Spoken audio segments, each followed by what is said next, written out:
Here to talk with us is Pinal County Sheriff Mark Lamb. Sheriff Lamb, thanks so much for coming back and joining us today. Oh, my pleasure, Adam. Thanks for having me back.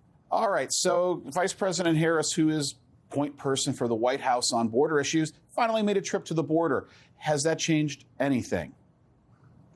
Well, I mean, I guess you could call it a trip to the border. El Paso is on the border, but that was about as safe as location as she could have gone to. They didn't really actually show up to where the actual border was, and they certainly didn't show up. She didn't go to where the crisis truly is, whether it's in McAllen, Texas, or over here in Arizona. She definitely did not show up to address those issues. So for the most part, El Paso is not where people are flowing, trying to cross every day. You know, Juarez, Mexico is just right on the other side of El Paso. It's just one big hit city between El Paso and Juarez, Mexico. So, and she stayed in the facility, the ICE and the Border Patrol facility. So that visit did nothing. It did nothing for what we're trying to combat out here. It didn't help us at all, and I think it only hurt her.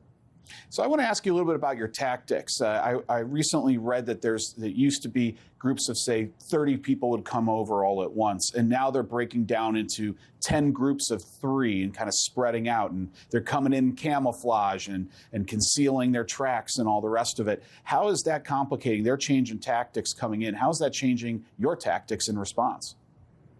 You know, Adam, we've been dealing with those tactics for 20, 30 years. In the area where we're at, we're about 60 miles off the border, but they come through an Indian reservation, which actually extends into Mexico. There's 3-strand barbed wire fence at best, maybe some Normandy barrier. And so these folks come right through that desert area, right into our county. We are still seeing groups of 10, 20, sometimes even 30. Yeah, they have gone a little bit smaller on their groups, but when we find them, they're always wearing camouflage clothes. They're always wearing carpet shoes, which literally are shoes with carpet on the bottom that go over the top of your boots or your shoes to mask the sound and also to keep us from being able to track them. And they leave their backpacks in the desert, the backpacks that were used to carry probably fentanyl or methamphetamines into our country.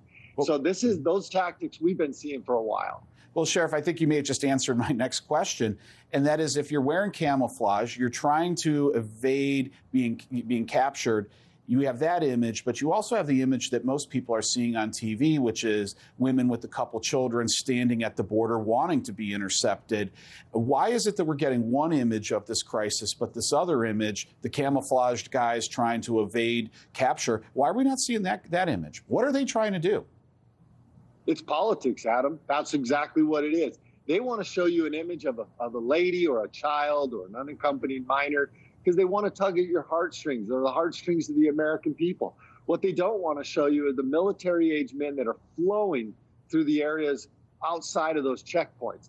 The cartel is using unaccompanied minors and women and families to bog down the ports, and that leaves the deserts wide open where there's hardly any Border Patrol or ICE because they're all stuck down right at the border, and we're dealing with them in these desert areas coming into counties like mine. And this is exactly what they want. They do not want to be caught. Every group we contact tries to get away from us. Sheriff Lamb, what's it like for you and your deputies when you actually encounter these folks? This has got to be dangerous. Absolutely, it's dangerous. There was a time right after this administration took office that we were having a pursuit to 2 pursuits a day, which means we were pursuing people and they were bailing out, running out into our communities, into the desert areas. Those people aren't going to go easy. They don't want to be caught. They just spent $5,000 to get here.